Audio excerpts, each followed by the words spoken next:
So yesterday, I was in the office taking care of some things, making the morning video and whatnot. And around lunchtime, I went home, determined that I'd make some phone calls and some emails and just kind of work from home because there's not a lot to do when the church is officially closed.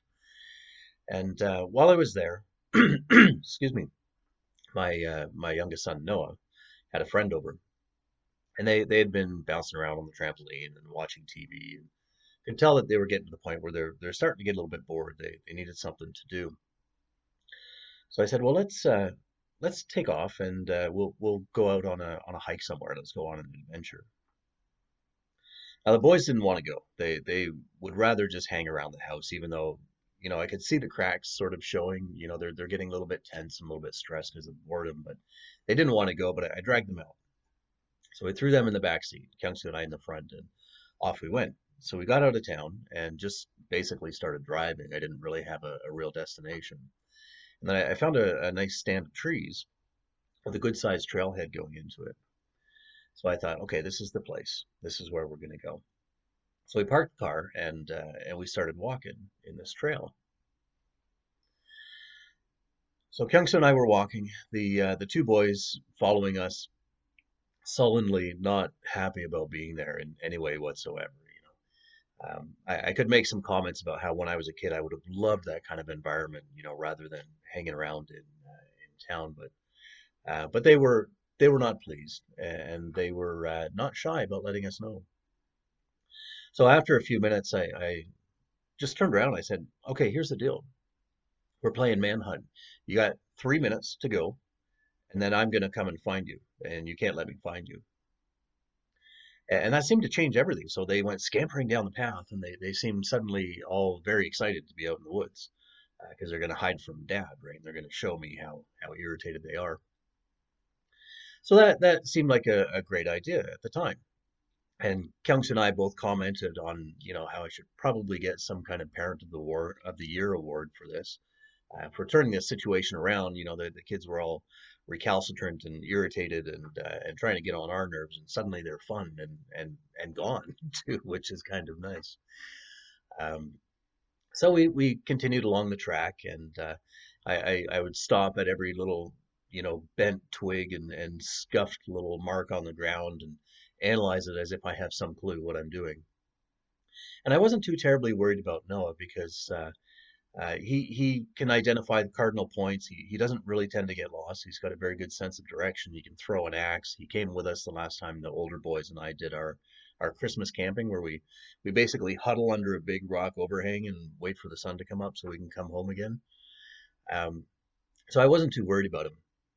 So we kept walking and walking and walking, and those little trail markings, those little spurs were getting a little bit harder to find. And of course, I didn't know when the last person came down that trail anyway, so it's not even as though it was my kids that were making the marks, right? Could have been anybody.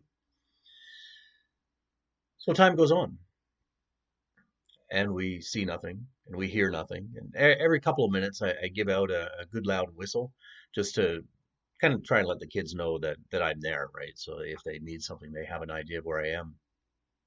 But we actually didn't find them for a really, really long time. We're looking and looking and looking, and unbeknownst to me at the time, that area of woods that we went into was it's about 350 acres, so it's significant.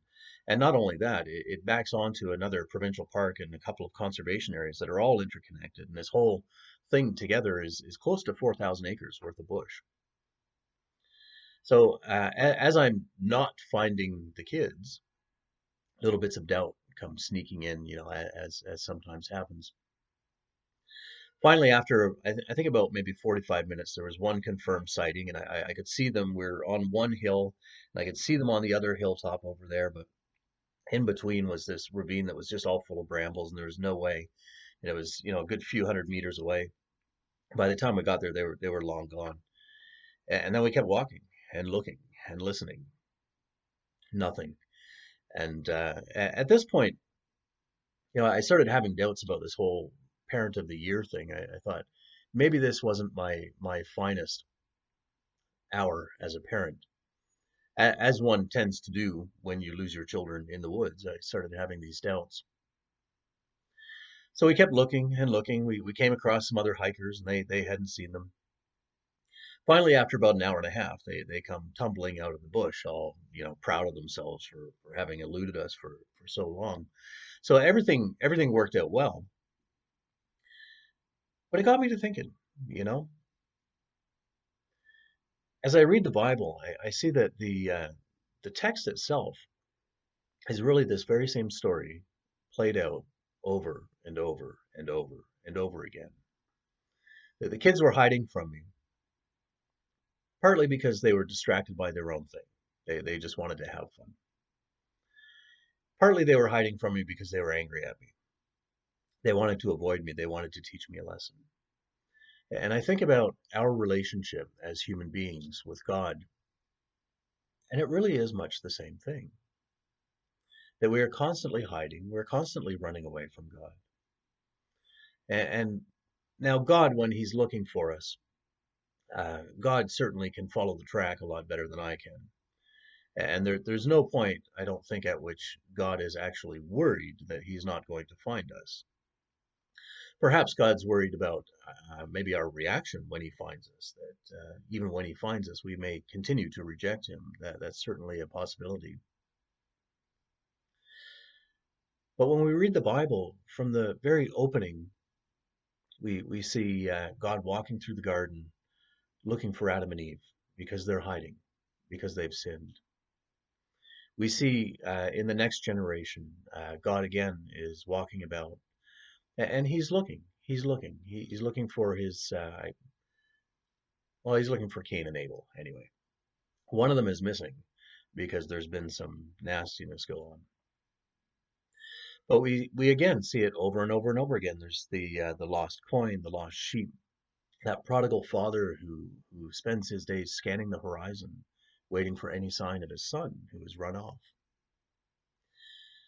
And this theme recurs. So we are a people who hide, and God is a God who seeks. And that's a good thing, because if the situation were reversed, if we were the ones who had to seek God, I don't even know how we would begin to do such a thing. But fortunately, that's not the case. We are actually being sought by God. And just as the kids in the woods, they were only lost for as long as they wanted to be, so too it is with us. So with the kids, they were actively hiding, and all they had to do was just to listen, hear that occasional whistle so they have some idea of where I am. And when I draw near, they just simply have to present themselves, to step out from behind a tree. And suddenly there we are. We're reunited and all is good. And so I think that applies to us as well too, that we need to listen for God and simply present ourselves. We don't have to actively strive to seek after God. And perhaps this situation that we're all in, with for a lot of people, life has slowed down some. Certainly, most people still have jobs to do, but with gyms and theaters and restaurants being closed, suddenly we have a little bit more time to be still, a little bit more time to simply listen and look for God's presence. And when we see Him, when we sense Him draw near, to simply step out, present ourselves, and be reconciled.